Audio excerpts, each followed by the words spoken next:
Bom dia a todos, aqui é o professor Marcos Sabri, neurologista. Eu percebo que há uma grande ansiedade em se vacinar contra o coronavírus. Ao mesmo tempo, há um receio quanto a efeitos colaterais, uma vez que a segurança dessas vacinas é apenas parcialmente conhecida. E, por um lado, a ansiedade, por outro lado, o receio, resulta numa distorção da nossa percepção de risco. Ou seja, há pessoas que têm um risco elevado, porém, por receio, não vão tomar a vacina agora. E outras que têm um risco baixo, mas por ansiedade, vão procurar tomar a vacina agora, muitas vezes ocupando o lugar de uma pessoa que precisaria muito mais. Então eu resolvi comentar um pouco sobre quais são os verdadeiros riscos de não se vacinar, ou seja, estar exposto à possibilidade de adquirir a doença, e os riscos de se vacinar e eventualmente sofrer algum tipo de efeito colateral. Dessa forma, nós vamos precisar comentar rapidamente sobre riscos, sobre tipos de estudos, sobre eficácia e segurança. Espero ser o mais breve e objetivo possível. A primeira questão é que o risco de coronavírus precisa ser dividido em dois. O primeiro é o risco de adquirir a doença, que é relativamente baixo, ou seja, 3 a 5% da população acaba adquirindo a forma sintomática da doença. Isso significa que 95, 97% da população não vai ter pelo menos a forma sintomática da doença. Pode até tem uns 20% de chance, 30%, de ter a doença, mas de forma assintomática que sequer chega a receber diagnóstico. 95, 97% de chance de atravessar toda essa pandemia sem apresentar a forma sintomática da doença. Só essa perspectiva de que a imensa maioria da população não vai ter coronavírus já faz uma diferença muito grande. Porém, esse risco de ter ou não ter a doença, ele é muito diferente entre o grau de exposição das pessoas à doença. Então, trabalhadores da linha de frente, médicos, enfermeiros, enfim, pessoas desde a vigilância que trabalham em hospitais, pessoas que trabalham com atendimento ao público, várias pessoas que se expõem diariamente a pessoas potencialmente contaminadas, certamente tem uma chance muito maior do que 3 a 5%, talvez seja 30 ou 50 até por cento. Então, esse é o primeiro risco, o risco de adquirir a doença. No entanto, nós consideramos mais importante o risco de desenvolver complicações graves da doença. E este risco é o que deve ser ponderado em relação aos potenciais benefícios e aos potenciais riscos da vacina, como eu vou comentar em seguida. Esse risco de desenvolver complicações graves, ele é bastante conhecido, por quê? Porque nós temos preditores desse risco, ou seja, nós temos variáveis que, uma vez presentes, sabemos que determinam um risco maior de desenvolver complicações e inclusive o óbito, principalmente obesidade, hipertensão, problemas cardiovasculares. A idade em si, acima de 50 anos, ela é, claro, um fator de risco independente, tem o seu peso. No entanto, ela é em grande parte um marcador da presença destas outras comorbidades, ou seja, é muito mais provável encontrar alguém hipertenso acima dos 50 anos do que abaixo dos 50 anos. Mas é preciso entender muito bem isso, porque uma pessoa, por exemplo, de 60 anos, mas que não tenha nenhuma comorbidade, pode até ter um risco menor do que uma pessoa de 40 anos que tenha várias comorbidades, como obesidade e hipertensão. O que faria com que a pessoa de 60 anos talvez se achasse num risco muito grande, ficasse ansioso para tomar a vacina, e a pessoa de 40 anos, porque tem 40 anos, achasse que estava num risco baixo e acabasse adiando a decisão de tomar a vacina. Então é preciso individualizar o risco de desenvolver complicações graves da coronavírus, porque este grupo que tem comorbidades, independente da idade, mas que tenha comorbidades, a idade é apenas mais uma variável, este risco que tem uma coleção de comorbidades, né, principalmente obesidade e hipertensão, estes são as pessoas que têm um risco maior e, portanto, devem ser prioritárias em relação a buscar o recebimento da vacina. E as pessoas que têm menor risco podem, talvez, aguardar, primeiro para, até humanitariamente, disponibilizarem as vacinas que atualmente estão disponíveis para atender primeiro as pessoas de maior risco e aguardar o seu lugar na fila. Uma outra questão é em relação à segurança das vacinas.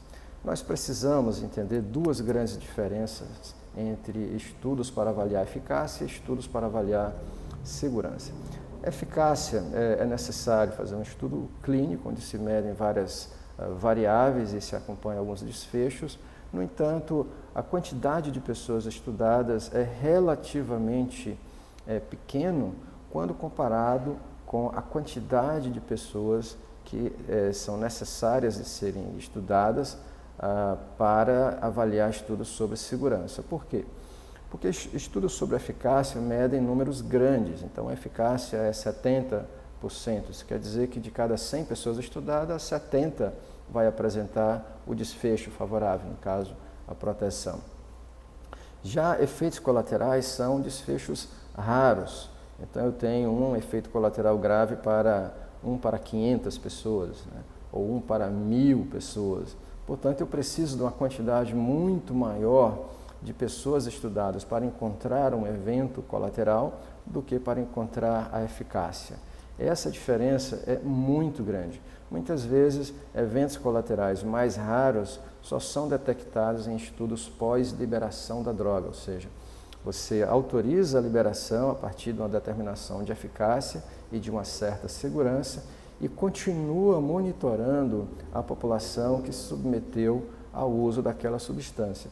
Há vários exemplos na literatura de medicamentos que anos depois é que foram suspensos ou anos depois tiveram recomendações modificadas na sua prescrição em função de efeitos colaterais mais raros, mais tardios e que só puderam ser detectados através de estudos pós-liberação. Então essa é a grande diferença entre estudos de eficácia, que você tem um certo número e acompanha um certo tempo, e estudos de segurança, que você precisa de um número muito maior e principalmente de um tempo muito maior. Porque qualquer afirmação sobre a segurança em 6 meses é limitada a 6 meses. Não significa que aquele mesmo problema que não ocorreu em 6 meses não possa ocorrer em 1 ano. A segunda questão, ainda sobre o número de pessoas, eventos raros, por exemplo, que ocorrem a cada 1000, não basta estudar 1000 pessoas, eu preciso estudar talvez 5.000, 10.000, para fazer uma média e também ter uma medida chamada de desvio padrão, uma medida de dispersão, para ter uma ideia mais precisa se realmente é previsto que aquele efeito colateral se mantenha naquela proporção de 1 para 1000.